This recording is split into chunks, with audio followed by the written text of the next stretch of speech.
Good afternoon. A lovely, lovely afternoon it is.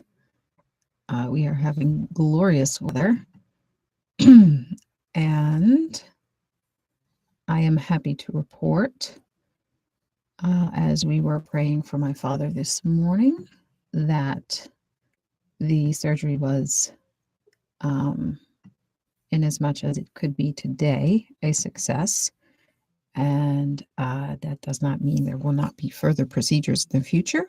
However, we are all cautiously optimistic, and we could not ask for more right now. So I thank you for your prayers, and we will be offering some prayers of thanksgiving towards the end of this afternoon Lagniappe cast.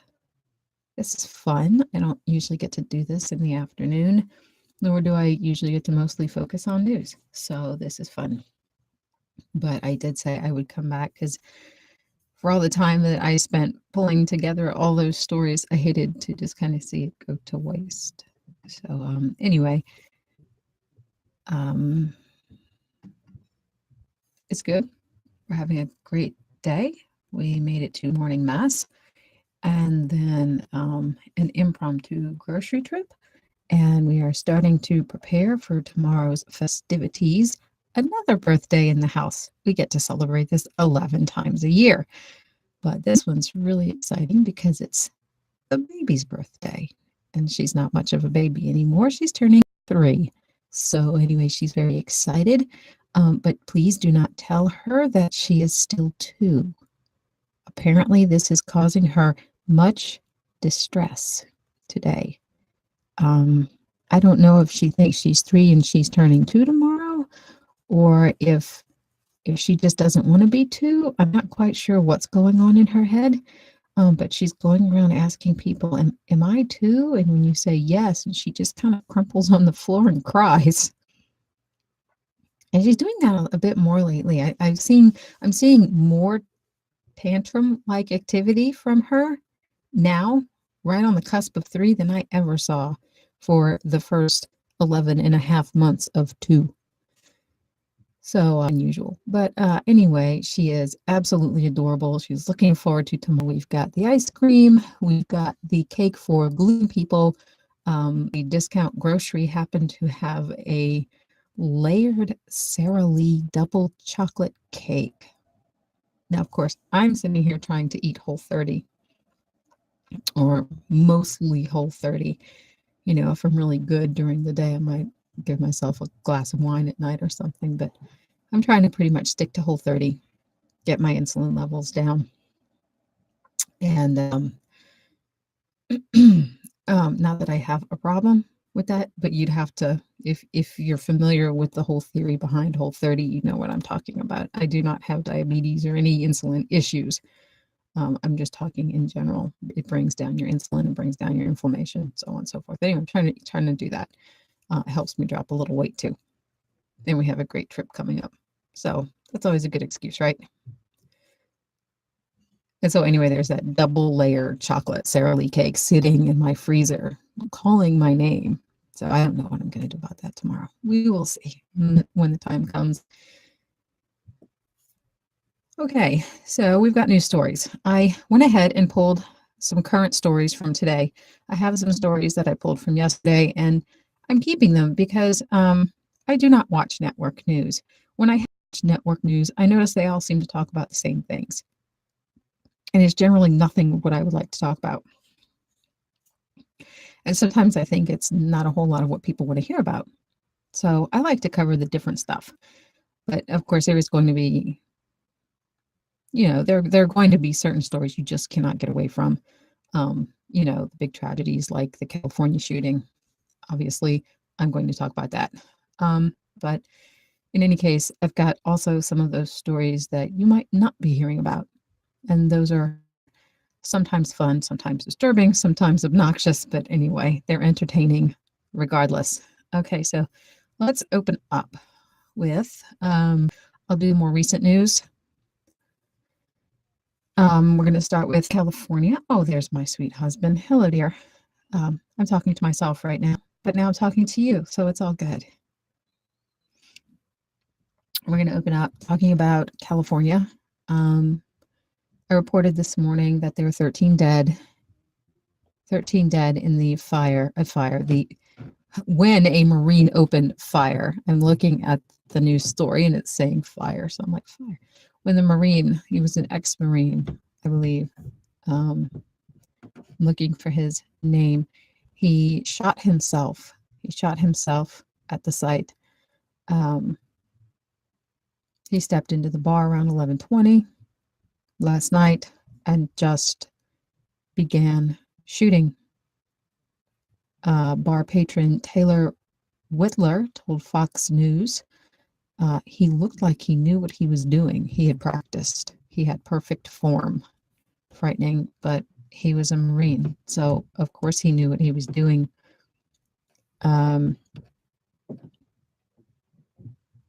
So I was looking for his name. The article I'm looking at is from France 24. Okay, Ventura County Sheriff Jeff Dean told a news conference the suspect had been identified as Ian David Long, a veteran of the U.S. Marine Corps. Again, he shot himself on site. He was found dead at the bar. As of now, we do not know any motive or any connection to terrorism.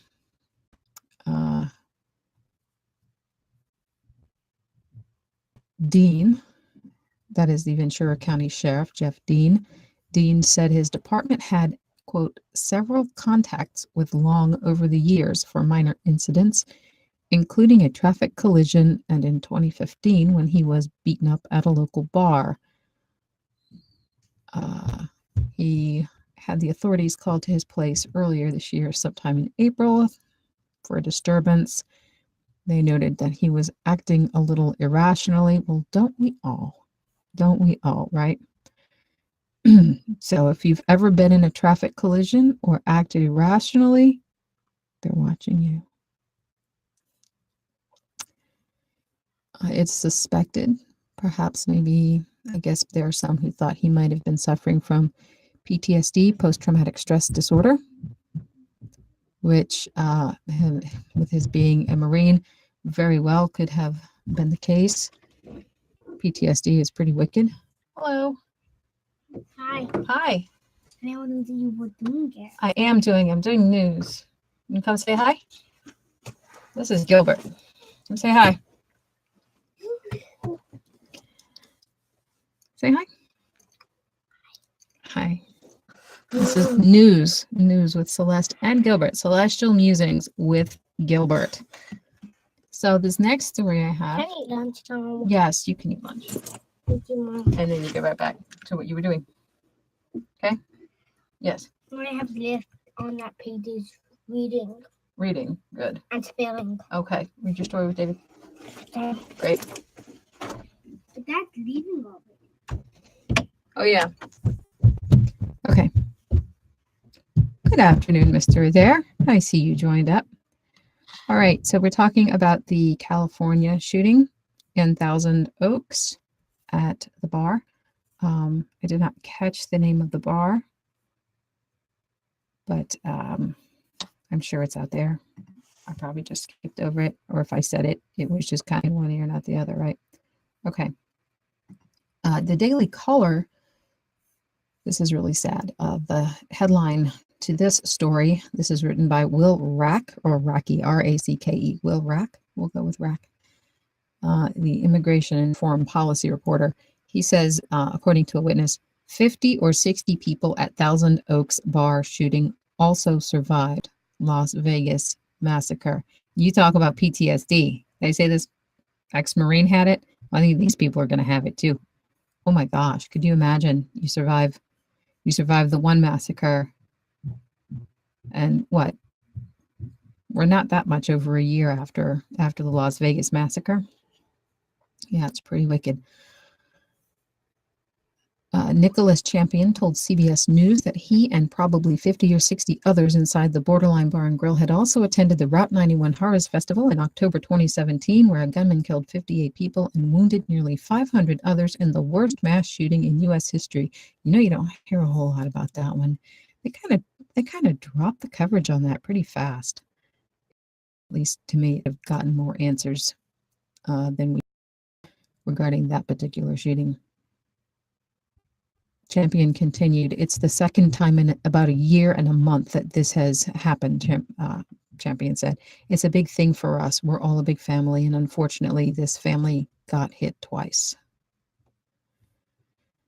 So, and we pray for the deceased, grant unto them, O Lord, and let perpetual light shine upon them through the mercy of God. May all of those who perished in this Thousand Oaks bar shooting rest in peace. All right. If I come across anything new, I will be sure to let you know. I've got headlines scrolling down the side of my computer. All right. Then the other big news that I'm hearing today, heard this from my mother earlier. Supreme Court Justice Ruth Bader Ginsburg has been hospitalized after a fall. This is BuzzFeed News. That's where I have this. David Mack, BuzzFeed News reporter, has written this column. She fractured 3 ribs. Apparently, she fell last night. She was admitted to the hospital this morning, but she fell last night, and she still went home. She didn't go right to the hospital, but she was experiencing, I guess, significant pain enough that she decided to go to the hospital this morning. Kathy Arberg, who is part of the Supreme Court's Office of Public Information, says tests showed she fractured 3 ribs on her left side, and she was admitted for observation and treatment. My mom says to me, "Did you know she has a personal trainer?" I did know that she has a personal trainer. Yeah, I wouldn't want to mess with her. You know, she looks really frail, but she could probably kick my butt. And I notice a lot of people like to make memes about her and make fun of her, that she's old and frail. And I guess at times she gets tired. You will be old and frail and getting tired at some point yourself. And I guess maybe they think that because they don't agree with her politically, that it gives them license to be nasty about her, but I just do not see this as anything to make fun of. So, answers, but I can understand why the late Supreme Court Justice Antonin Scalia had a close relationship with her, and that says a lot. I greatly respected him. I understand that they, thanks to my mother, of course, my mother knows everything, that apparently the Scalias and the Ginsburgs would spend every New Year's together, every New Year's Eve. So polar opposites on the court, but you know, they saw beyond the opposite stances. They saw the person that each one was, and that's beautiful, and that's what we should all do. For those who make fun of Ruth Bader Ginsburg, as much as I would like to see her, you know, replaced with a conservative, I wish her the best. Anytime she would like to happily retire, that would be wonderful. But I do wish her the best. All right. Speaking of the Supreme Court, President Trump, attended. There was a ceremony for the newest Supreme Court Justice, Brett Kavanaugh. They had an investiture ceremony today. This is being reported by UPI by Clyde Hughes. Donald Trump First Lady attends ceremony for Brett Kavanaugh. So anyway, obviously, Justice Ginsburg was not present for that. The investiture is a welcoming ceremony held for new justices and was attended by many members of the Washington, D.C. conservative legal community, according to the Hill newspaper. Amy Howe, or Ho, Howe, a former editor of SCOTUS blog, said many judges of the U.S. Court of Appeals for the District of Columbia Circuit, where Kavanaugh judged previously, attended the ceremony. That included Merrick Garland, who was nominated in 2016 by President Barack Obama to fill the seat that Justice Neil Gorsuch now holds, but never got a hearing.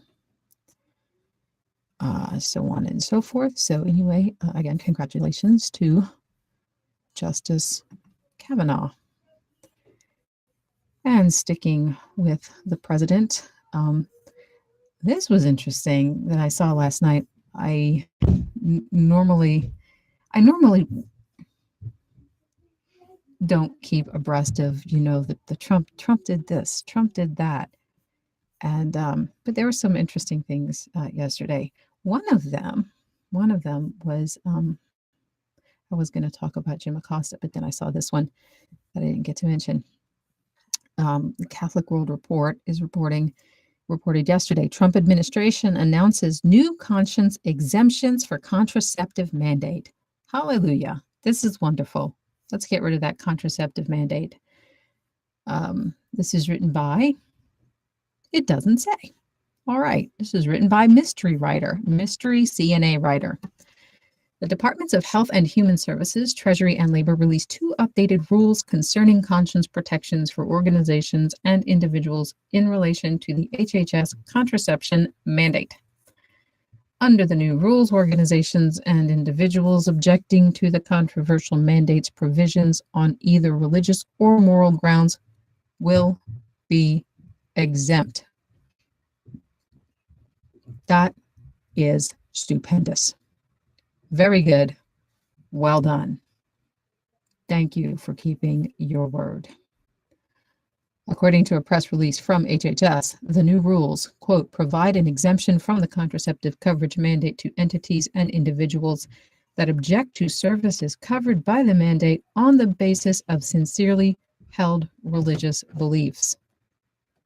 Thus, the release said, entities that have sincerely held religious beliefs against providing contraceptive services or services which they continue to be abortifacients would be exempt from the mandate and no longer be required to provide such coverage.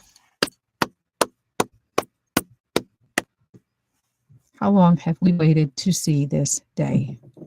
Thank goodness. Very relieved. This is great. Catholic World Report is reporting this. That's what I was reading. The title is Trump Administration Announces New Conscience Exemptions for Contraceptive Mandate, if you care to look that up for yourself. I don't read the entire articles. I just kind of try to hit the main points so we can keep moving, because there's a lot of interesting news. I know if there's something that you want to know more about, you'll go find out about it. So we have this thing with the president and Jim Acosta. I usually don't look at these. We knew what we were electing when we elected him. Essentially, I think for the vast majority of us, we were electing not Hillary. But in any case, we got President Trump. And I have been pleasantly surprised at how dedicated he has been to vote again tomorrow. I would vote for him happily. And as I said, I think the other day, I would even perhaps consider putting a sign up. And I haven't wanted to put a sign up for anybody for a long time. In any case. So there's a press conference yesterday at the White House. And CNN's Jim Acosta is asking the president questions. And the president is getting irritated with him. He answers his question, but Jim Acosta just keeps on going and keeps on going. Yes, Kermit.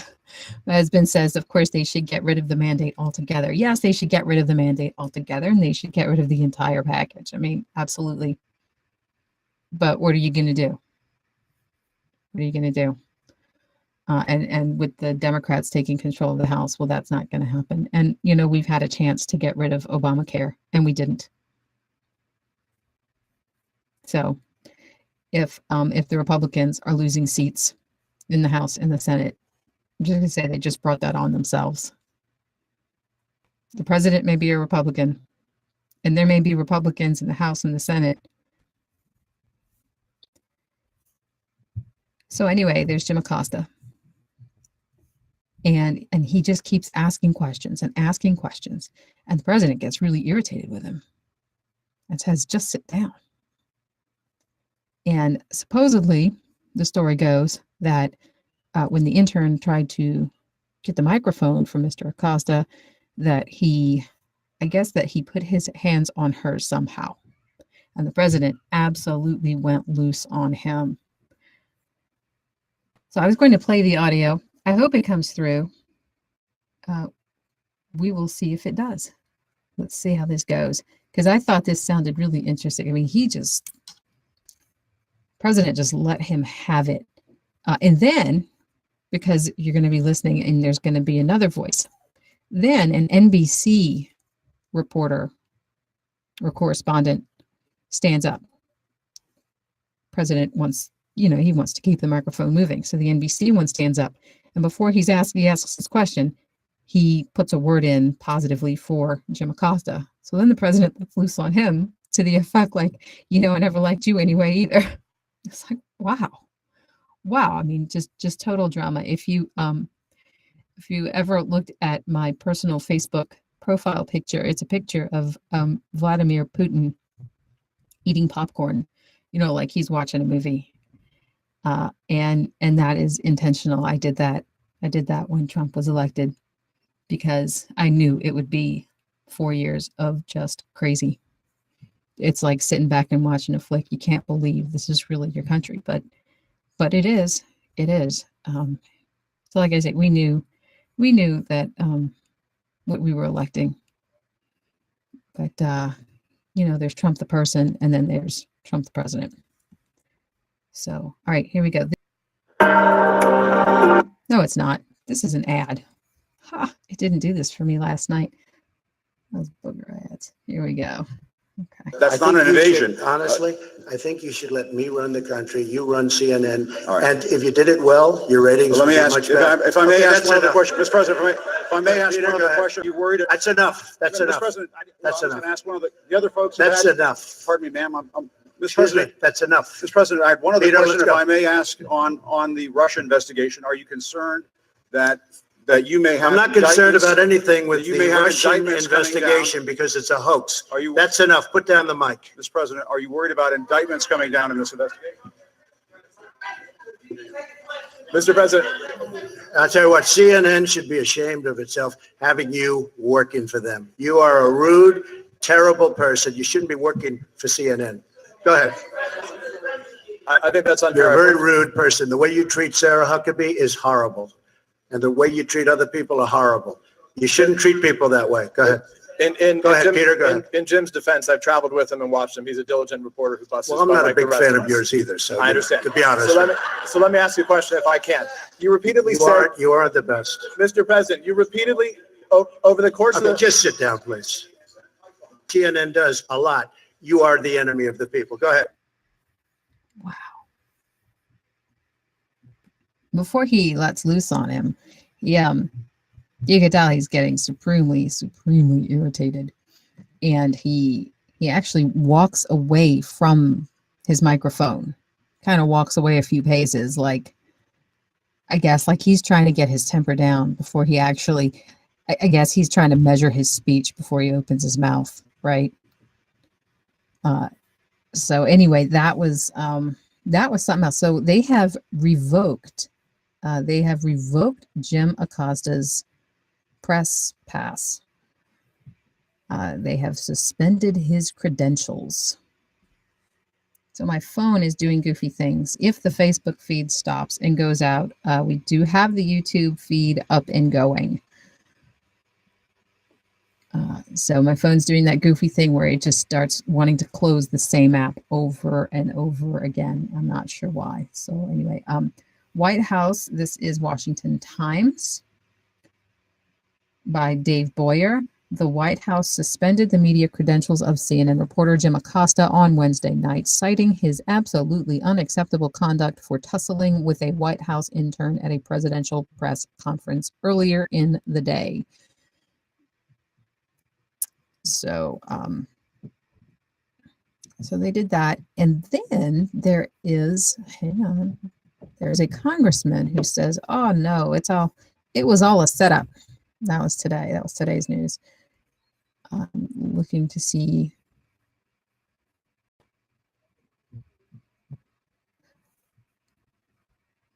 Okay, I'm not seeing that one. What on earth is this? I didn't even bring this up. TMZ, Ariana Grande's ex, Nathan Sykes, on being left out of Thank You Next. Who cares? Where did that even come from on my screen? Yikes, when Ariana Grande attacks, man, right? As I said, my house is an Ariana Grande free zone. Well, I apologize. There was a congressman, and I can't tell you who he is because I've lost the story. But he says that the whole thing was scripted and it was a setup and so on and so forth. All right. Moving on, staying a little close to politics. This was a newer one. I saw this one today. This came out this morning. Lifenews.com by Peter Hasson left Carlson outside his home. Quote, "We know where you sleep." Is that not nasty? How terrifying. A left-wing mob showed up outside Fox News host Tucker Carlson's home Wednesday evening, posted pictures of his address online, and demanded that he flee the city of Washington, D.C. Carlson, a co-founder of the Daily Caller and host of Tucker Carlson Tonight, was at the Fox News studio when the angry crowd showed up outside of his house. All well and good, but I want to know, where was his wife? And where were his children?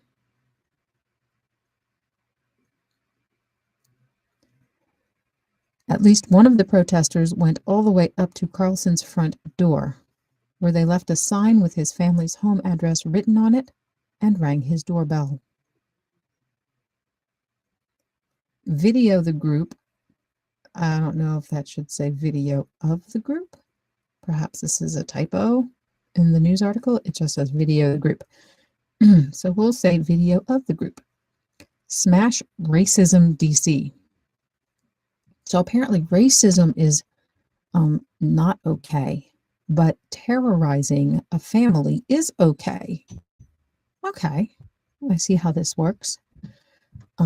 Smash Racism DC posted to Twitter shows one of the mob's ringleaders leading the crowd in chants of "racist scumbag, leave town," and "Tucker Carlson, we will fight. We know where you sleep at night." Sounds like the Carlson house needs to be covered in some St. Michael prayers, if you ask me. I honestly, this is so disturbing. I really don't quite know what to say.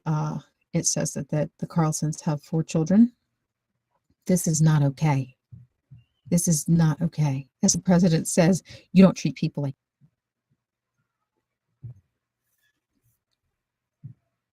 She says, quote, "This has to stop. Who are we? What are we becoming? Tucker Carlson is tough and can handle a lot, but he does not deserve this." That is what she tweeted. She said, "His family does not deserve this. It's stomach turning. No family deserves this. No family deserves this. This is disgusting behavior." All right, so if you want to read more about that, that is at lifenews.com. Left-wing mob threatens pro-life Fox News host Tucker Carlson outside his home. All right, so you might know where he sleeps, but God knows where you sleep, and he's watching you, right? Let's say a St. Michael prayer for the Carlsons. In the name of the Father, and of the Son, and of the Holy Spirit, amen. Saint Michael, the Archangel, defend us in battle. Be our protection against the wickedness and snares of the devil.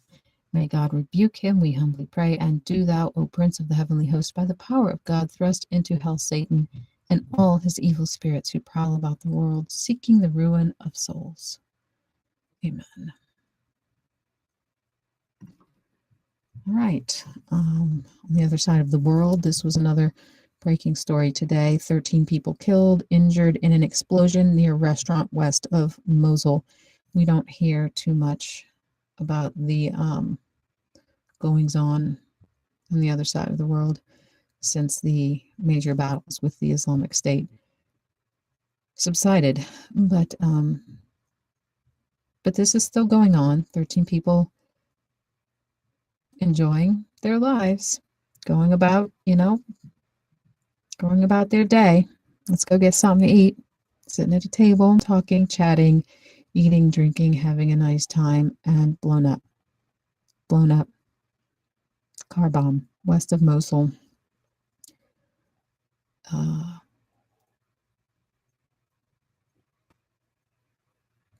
The article seems to be a little contradictory, unless maybe they've clarified. At the top of the article, it says 13 killed. Okay. 13 killed and injured. I see. 13 were killed and injured. 2 were killed. 11 were injured. So together, 13 were killed and injured, but 2 were killed. Even so, very sad and disturbing. I do hope they rout all of this out. In December, the former Iraqi Prime Minister Haider al-Abadi announced gaining control on all the territories that were captured by Islamic State since 2014. However, Islamic State continues to launch sporadic attacks across Iraq against troops. Security reports indicate that the militant group still poses threats against stability in the country. The group still has dormant cells through which it carries out attacks across Iraq like it used to do before 2014. This was reported by Iraqi News by Nehal Mustafa. Again, the title is 13 people killed, injured in an explosion near a restaurant west of Mosul. I really should look up a bit more about how the rebuilding is going on, and maybe somebody out there can tell me how the rebuilding is going on. That I have not been able to follow.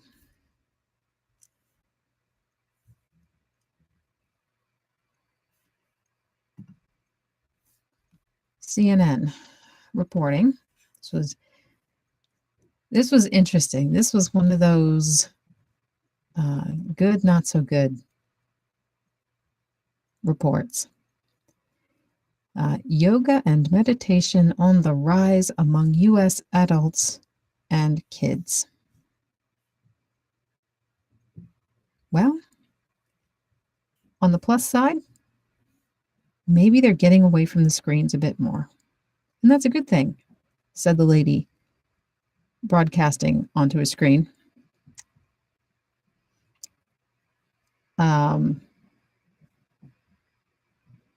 Maybe it means people are getting active.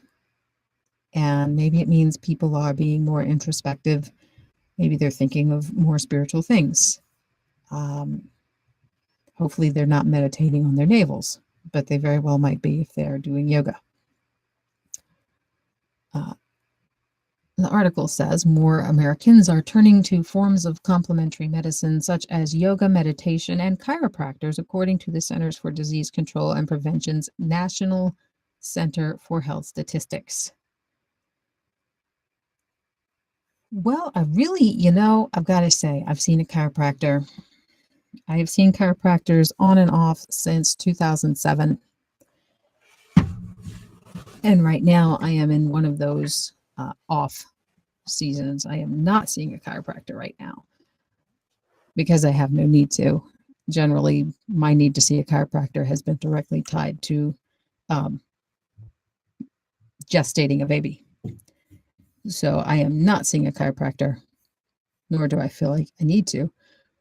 However, I would not group chiropractors in with yoga or meditation. For the mere fact that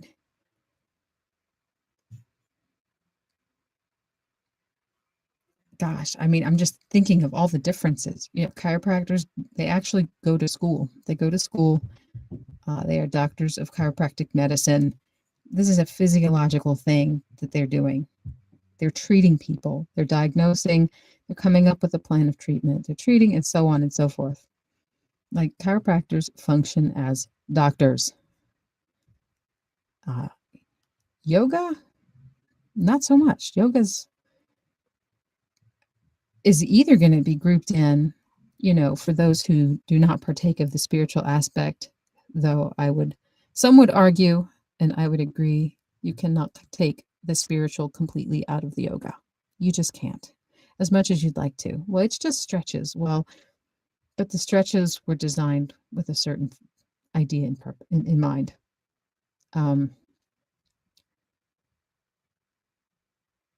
Yeah, I stay away from the yoga. This is hotly debated in Catholic circles. All I can say is I stay away from it.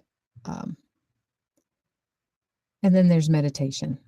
And meditation is either going to lead us towards God and towards truth, or away from Him and away from the truth. But regardless, I would not group chiropractors in with meditation and yoga. Meditation is hopefully going to feed your soul. Yoga, hopefully, will help strengthen the body.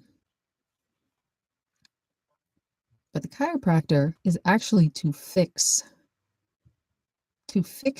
what they would call subluxations, to fix something that has gone wrong or is misaligned, like in your spine, in your pelvis, or whatnot.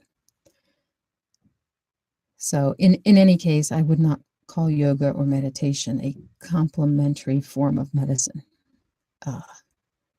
Acupuncture? Yes, I would call that a complementary form of medicine. Okay. And so it goes on and on. More than 30% of U.S. adults, about 12% of children, use healthcare approaches that are not typically part of conventional medical care or that may have origins outside of usual Western practices. Okay. Well, that's fine. I have one of my children that sees a chiropractor periodically. And although I would send her to the chiropractor, I would not send her to yoga class, and nor would I send her to most forms of guided meditation, unless she were on a Catholic retreat with a reputable group. Moving on.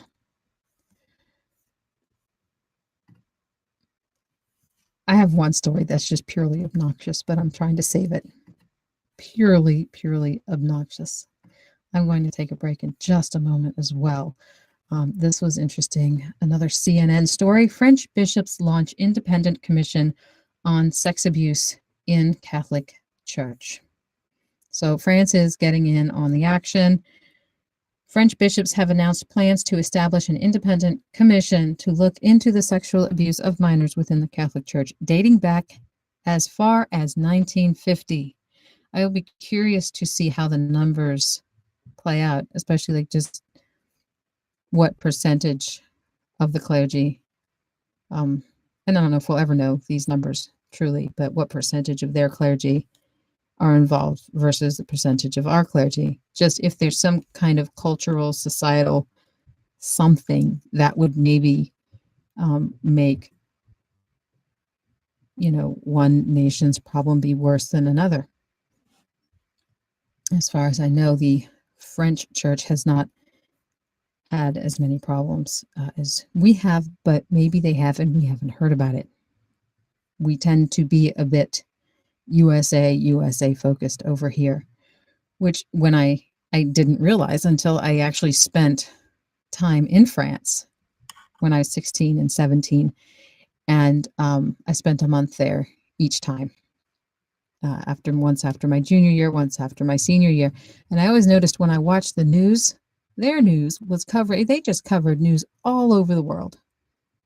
It was wonderful. I really enjoyed watching the news because they talked about things that I never would have heard about at home.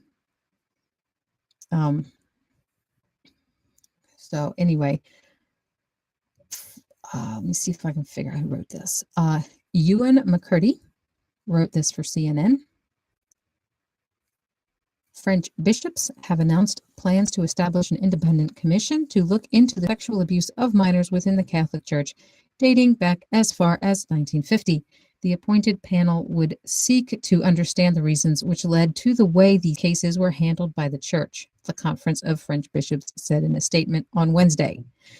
The conference pledged to publish a report outlining the commission's findings within 2 years. Details, including the name of the person spearheading the investigation, will be announced in the coming days, it added.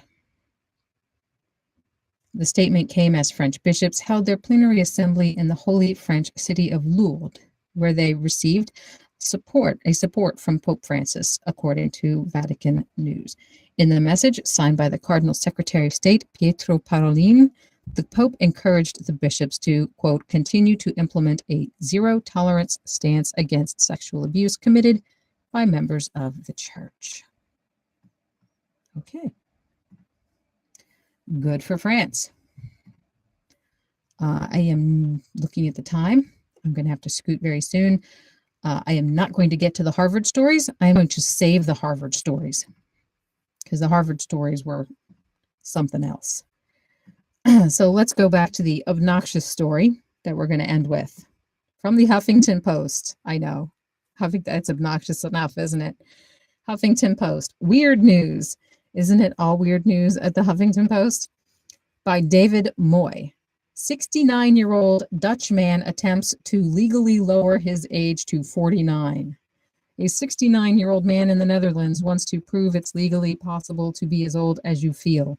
Emile Radelband has filed a lawsuit against the Dutch government requesting that his date of birth be switched from March 11, 1949 to March 11, 1969.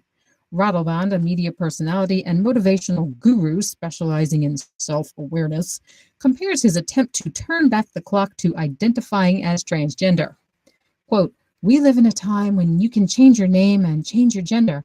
Why can't I decide my own age?" he asked, according to the BBC. Radelband told a court in Arnhem that having an official age that did not reflect his emotional state was a challenge for his career and love life, according to The Guardian. Quote, "When I'm 69, I am limited. If I'm 49, then I can buy a new house, drive a different car," he said. "I can take up more work. When I'm on Tinder and it says I'm 69, I don't get an answer. When I'm 49, with the face I have, I will be in a luxurious position."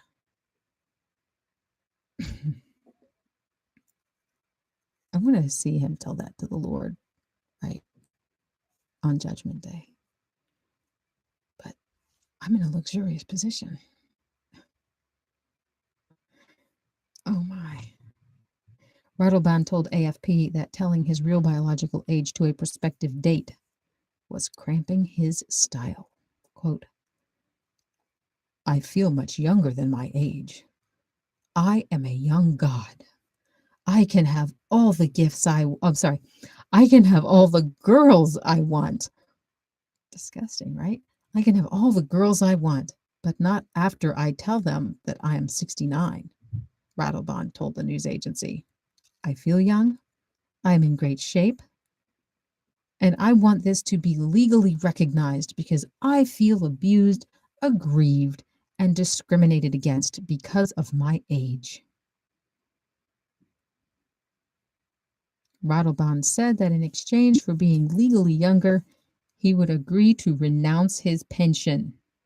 It sounds like he has renounced his sanity.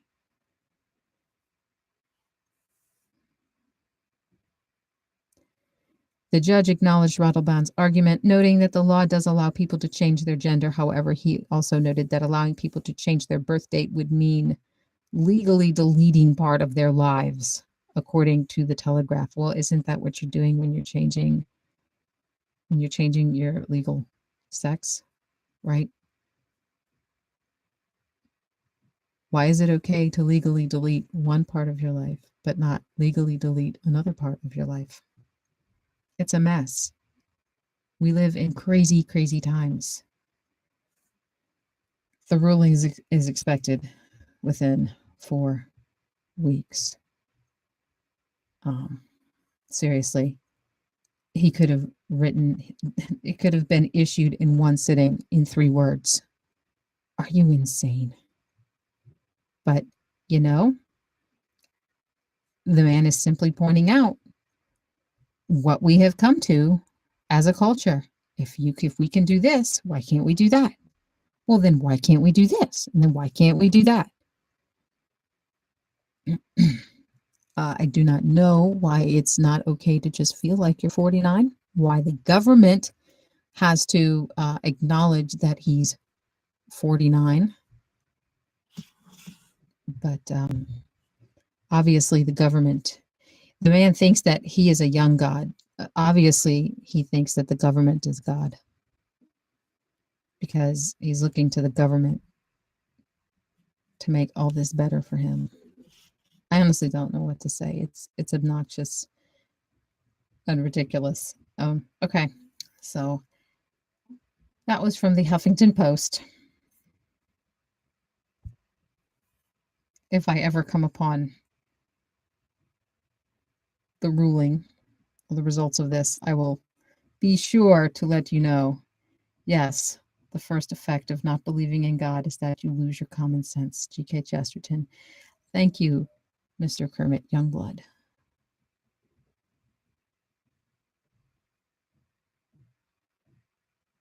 Okay.